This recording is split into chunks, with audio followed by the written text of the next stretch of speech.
नमस्कार, आप देख रहे हैं सत्य हिंदी और मैं हूं आपके साथ कृति सिंह। आइए रुक करते हैं इस वक्त की बड़ी खबरों की ओर। अमेरिका ने भारत को दी 30 दिन की छूट, इन शर्तों पर खरीद सकते हैं रूसी तेल। अमेरिका ने फंसे हुए रूसी तेल को बेचने के लिए भारत को 30 दिन की अस्थायी छूट दे दी है। ये फैसला यूनाइटेड स्टेट्स ने वैश्विक तेल बाजार में सप्लाई बनाए रखने के लिए किया है।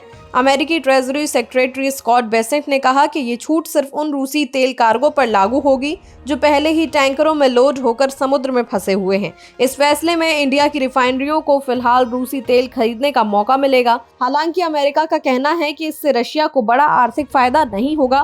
रिपोर्ट के मुताबिक भारतीय सरकारी रिफाइनरियों पहले ही करीब 2 करोड़ बैरल रूसी तेल खरीदने की बातचीत कर रही हैं। माना जा रहा है कि ये कदम ईरान युद्ध के कारण वैश्विक सप्लाई पर पड़ रहे दबाव को कम करने के लिए उठाया गया है। अमेरिका की 30 दिन की छूट पर कांग्रेस ने सरकार को घेरा। नेताओं ने इसे भारत की संप्रभुता और ऊर्जा सुरक्षा से जोड़ा। अमेरिका द्वारा भारत को रूसी तेल खरीदने की 30 दिन की छूट देने पर कांग्रेस ने मोदी सरकार पर निशाना साधा है और सवाल पूछे हैं। कांग्रेस के वरिष्ठ नेता जयराम रमेश ने एक्स पर लिखा, ट्रंप का नया खेल, दिल्ली दोस्त को कहा पुतिन से ले सकते हो तेल। जयराम रमेश ने काफी अंदाज में पूछा कि कब तक चलेगा ये अमेरिकी ब्लैकमेल।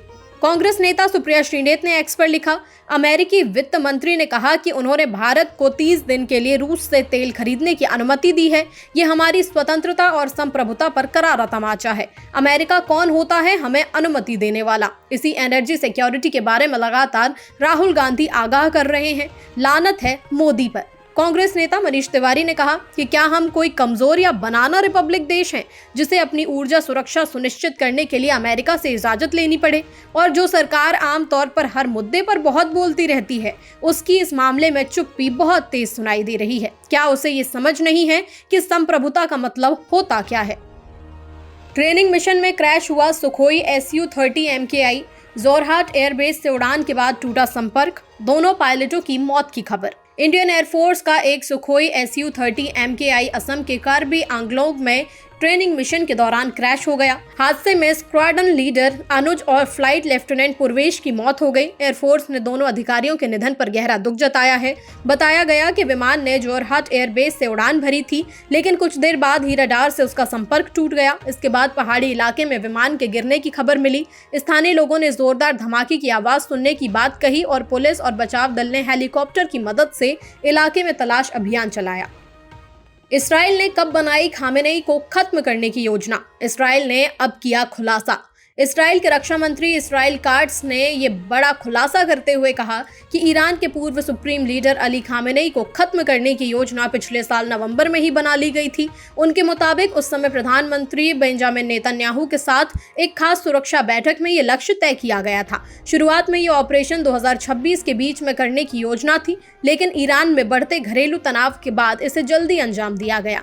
बताया गया कि इस रणनीति की जानकारी यूनाइटेड स्टेट्स को भी दी गई थी। रिपोर्ट के अनुसार यह हमला ऑपरेशन रोरिंग लायन और एपिक फ्यूरी के शुरुआती घंटों में किया गया।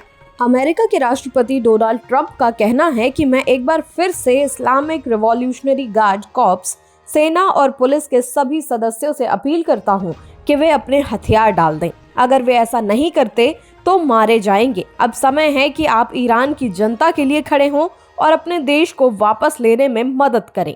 हम आपको सुरक्षा देने के लिए तैयार हैं। अगर आप ये प्रस्ताव स्वीकार करते हैं तो आपको माफी और सुरक्षा मिलेगी, लेकिन अगर नहीं मानेंगे तो निश्चित मौत का सामना करना पड़ेगा। हम दुनिया भर में मौजूद ईरान के राजनयिकों से अपील करते हैं कि वे शरण लें और हमारे साथ मिलकर एक नया और बेहतर ईरान बनाने में मदद करें। अमेरिका ये सुनिश्चित करेगा कि भविष्य में जो भी नेता बने, ईरान, अमेरिका या अपने पड़ोसी देशों के लिए खतरा न बने। मध्य पूर्व में बढ़ते तनाव के बीच चीन ईरान से बातचीत कर रहा है ताकि कच्चा तेल और कतरी गैस लेकर जाने वाले जहाज स्ट्रेट ऑफ हॉर्मुज से सुरक्षित गुजर सके। ये जानकारी रॉयटर्स ने गुमनाम सूत्रों के हवाले से दी है। दरअसल इसराइल, यूनाइटेड स्टेट्स और ईरान के बीच चल रहा संघर्ष अब 7वें दिन में पहुंच गया है, जिससे इस अहम समुद्री रास्ते के आसपास सैकड़ों जहाज फंसे हुए हैं। दुनिया के करीब 20% तेल और गैस की सप्लाई इसी रास्ते से होती है। इसलिए तनाव बढ़ने के साथ ऊर्जा की कीमतों में भी तेज उछाल देखने के लिए मिल रहा है। वहीं ब्लूमबर्ग और रॉयटर्स के जहाज ट्रैकिंग डेटा के मुताबिक चीनी होने का दावा करने वाला एक तेल टैंकर गुरुवार को इस स्ट्रेट से गुजरा। मध्य पूर्व में बढ़ते तनाव के बीच ईरान पर बहरीन की राजधानी मनामा में हमला करने का आरोप लगा है। बहरीन के गृह मंत्रालय के मुताबिक ईरान ने एक होटल और 2 रिहायशी इमारतों को निशाना बनाया। मंत्रालय ने सोशल मीडिया प्लेटफॉर्म एक्स पर जानकारी देते हुए कहा कि हमलों में इमारतों को नुकसान हुआ है, लेकिन किसी के मारे जाने की खबर नहीं है। शुरुआत में मंत्रालय ने कहा था कि 2 होटल और 1 रिहायशी इमारत पर हमला हुआ, लेकिन बाद में इसे स्पष्ट करते हुए बताया कि असल में 1 होटल और 2 रिहायशी इमारतें प्रभावित हुई हैं। इससे पहले इसी हफ्ते बहरीन में मौजूद यूनाइटेड स्टेट्स नेवी के एक बेस को भी ईरान की मिसाइलों से निशाना बनाए जाने की खबर आई थी। हालात इसलिए भी तनावपूर्ण है क्योंकि पिछले शनिवार यूनाइटेड स्टेट्स और इसराइल ने ईरान पर हमला किया था। ईरान बोला अमेरिकी जमीनी हमले के लिए भी पूरी तरह तैयार, सीज़फायर या बातचीत से भी ईरान का इनकार। ईरान के विदेश मंत्री अब्बास अराक्ची ने कहा है कि अगर यूनाइटेड स्टेट्स जमीनी हमला करते हैं तो ईरान उसके लिए भी तैयार है। एनबीसी न्यूज को दिए इंटरव्यू में उन्होंने कहा कि ईरानी सेना हर स्थिति से निपटने की तैयारी कर चुकी है और अमेरिकी हमला उनके लिए ही बड़ा नुकसान साबित होगा। अराक्ची ने साफ कहा कि ईरान ना तो सीज फायर चाहता है और ना ही अभी इसराइल और अमेरिका के साथ बातचीत करेगा। उन्होंने आरोप लगाया कि पहले भी बातचीत के दौरान अमेरिका ने हमला किया, इसलिए अब भरोसा नहीं है। हालिया हमलों में ईरान के सुप्रीम लीडर अली खामेनी की मौत के बाद हालात और तनावपूर्ण हो गए हैं, लेकिन ईरान का कहना है कि देश की व्यवस्था अभी भी काम कर रही है। इसराइल की सेना ने पुष्टि की है कि उसके लड़ाकू विमान तेहरान में एक नई हमलों की लहर चला रहे हैं। सेना के मुताबिक ये हमले ईरान के अहम सैन्य और बुनियादी ढांचे को निशाना बनाकर किए जा रहे हैं। हालांकि इसराइल ने हमलों की पूरी जानकारी अभी सार्वजनिक नहीं की है। इस बीच अल जजीरा के संवाददाता ने बताया कि तेहरान के आसमान में लगातार लड़ाकू विमानों की आवाज और जोरदार धमाके सुने जा रहे हैं। राजधानी के कई इलाकों में लोगों में दहशत का माहौल है। ये हमले ऐसे समय में हो रहे हैं जब ईरान और इसराइल के बीच तनाव और युद्ध जैसी लगातार स्थिति बढ़ती जा रही है। अमेरिकी सेना ने दावा किया है कि उसने ईरान के एक बड़े सैन्य जहाज को निशाना बनाया है, जिसे ड्रोन कैरियर बताया जा रहा है। यूनाइटेड स्टेट्स सेंट्रल कमांड यानी सेंटकॉम के मुताबिक हमले के बाद ये जहाज आग की लपटों में घिर गया है। सेंटकॉम ने सोशल मीडिया पर कहा कि अमेरिकी बल ईरानी नौसेना को पूरी तरह कमजोर करने के मिशन में पीछे नहीं हटेंगे। बताया गया है कि ये ड्रोन कैरियर आकार में लगभग द्वितीय विश्व युद्ध के विमान वाहक जहाज जितना बड़ा है। हालांकि ये हमला किस जगह हुआ, इसकी स्पष्ट जानकारी भी सामने नहीं आई है। सेंटकॉम ने हमले का एक वीडियो भी जारी किया है, जिसमें जहाज को घने धुएं और आग में घिरा हुआ दिखाया गया है। ट्रेड डील में पहले अमेरिकी हितों को प्राथमिकता, चीन जैसी गलती भारत के साथ नहीं दोहराने की बात। अमेरिका के deputy secretary of state Christopher Landau ने कहा है कि यूनाइटेड स्टेट्स भारत के साथ सहयोग तो बढ़ाना चाहता है, लेकिन वो वही गलती नहीं दोहराएगा जो 20 साल पहले चाइना के साथ हुई थी। रेजिना डायलॉग में बोलते हुए उन्होंने कहा कि अमेरिका भारत की असीम क्षमता को खोलना चाहता है, लेकिन उसे इतना रणनीतिक फायदा नहीं देगा कि वो भविष्य में बड़ा प्रतिस्पर्धी बन जाए। उन्होंने ये भी कहा कि इंडिया की ऊर्जा जरूरतों को पूरा करने में अमेरिका मदद करेगा, खासकर पश्चिम एशिया संकट और स्ट्रेट ऑफ हॉर्मुज में तनाव के बीच।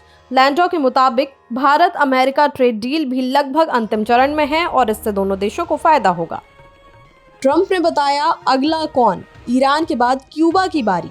अमेरिका के राष्ट्रपति डोनाल्ड ट्रंप ने कहा है कि उनकी सरकार पहले ईरान के साथ चल रहे युद्ध को खत्म करना चाहती है, उसके बाद अमेरिका का ध्यान क्यूबा की ओर जाएगा।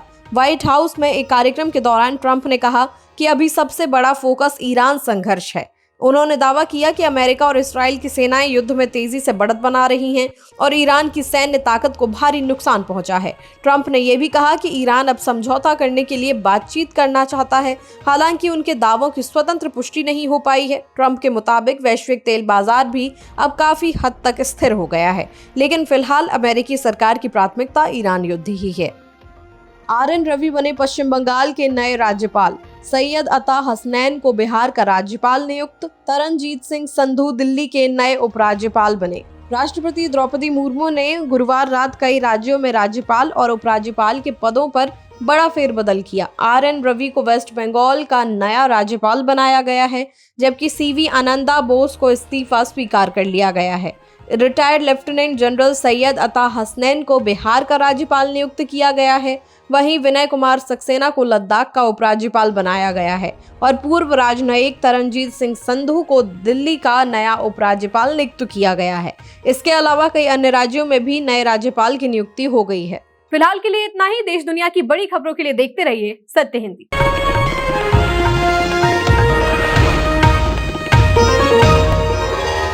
Copyright disclaimer under Section 107 of the Copyright Act 1976. Allowance is made for fair use for purposes such as criticism, comment, news reporting, scholarship, and research. Fair use is a use permitted by copyright statute that might otherwise be infringing.